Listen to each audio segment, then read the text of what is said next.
Hey, I'm Rach, founder of Rach Royalty, a skincare product line and beauty bar here in Kingston, Jamaica. And yesterday I did a chemical peel on my skin, and it's using a new technology called a smart peel, meaning I get the same results as a chemical peel. Most persons hear chemical peel and think of the visible peeling on your skin, but with this new technology, I get the same results as a chemical peel, however with no visible peeling on my skin. Same protocol, post peel, meaning limit sun exposure, wear your sunscreen and eliminate actives for about a week.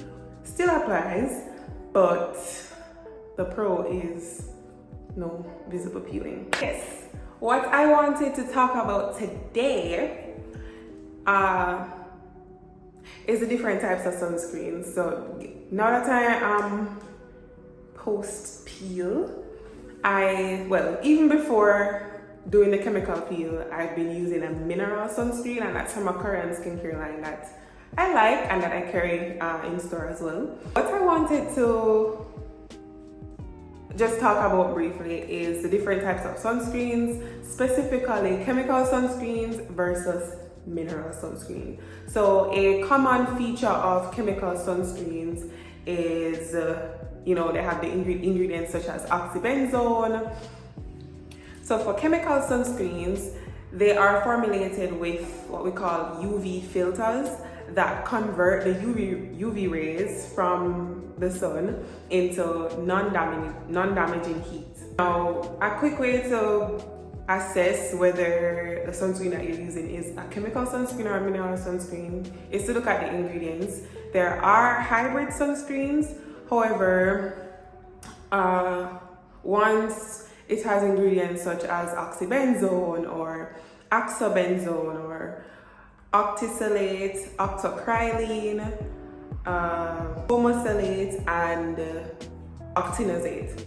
A key feature of a lot of chemical sunscreens is that upon application, especially if you have sensitive skin, you'll notice that it will have a tingling sensation on your skin. Especially for darker skin tones, chemical sunscreens are often preferred because it doesn't leave a white cast, and everybody's just trying to get rid of the sunscreens that leave that white cast, right?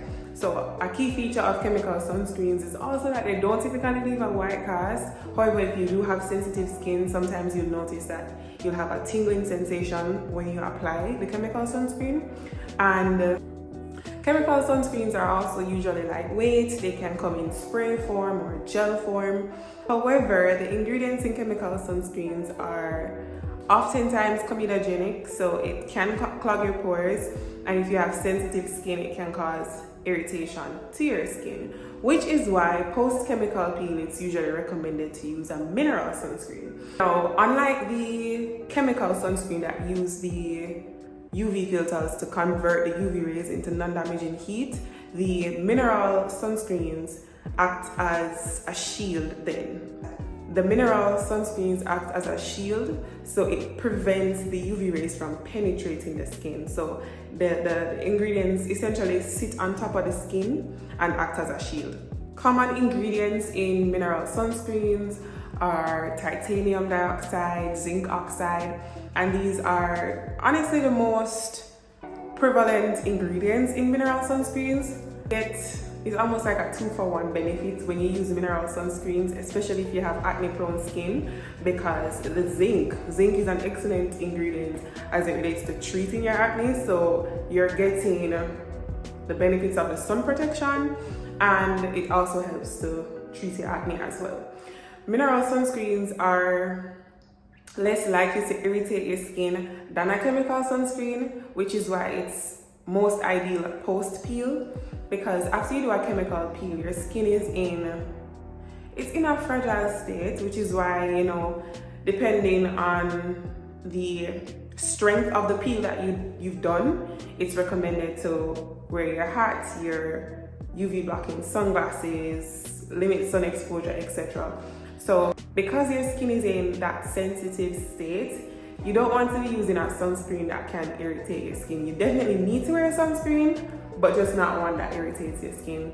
And as someone with sensitive skin, I used to use a chemical sunscreen, and I switched to using a mineral sunscreen. And the one that I'm using now, some mineral sunscreens leave a white cast, but the one that I use, which is from a Korean skincare line, it doesn't leave a white cast. It feels like almost like a moisturizer.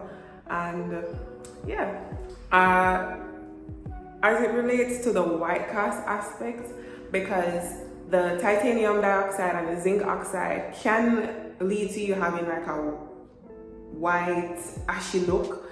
However, to alleviate that problem, you can opt to use a tinted mineral sunscreen, and I find that helps, especially if you have hyperpigmentation. If you have hyperpigmentation, a tinted mineral sunscreen is also an excellent option for you to use. So yeah, that's just a quick overview and chit chat that I wanted to do on sunscreen, given that I am post peel. I will be doing a more detailed video on sunscreen at a later date, but for now I just wanted to give a brief overview of the difference between chemical and mineral sunscreens. And as a general rule of thumb, when it comes onto your sunscreens, it's great. Based on recommendations from dermatologists, it's recommended to use a broad spectrum sunscreen of 30 plus or higher. You're supposed to reapply every 4 hours, and when it comes to application, you need to use 2 finger lengths. So you'll be applying, picture like, I don't know. So 1, 2, this is how much sunscreen. So you apply the sunscreen to your fingers here, rub up together, and then apply it to your face and your neck and the rest of your body. But 2 finger lengths of sunscreen, reapply throughout the day. Yeah, on my face now I use SPF 50 PA+++, which is PA4+, and that's a whole other video, but just to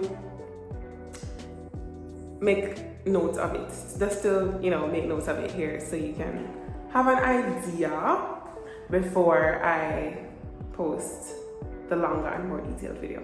So yeah, that's it. Thanks for watching. Be sure to like, share, comment, and subscribe, and yeah, stay tuned for more videos as it relates to skincare.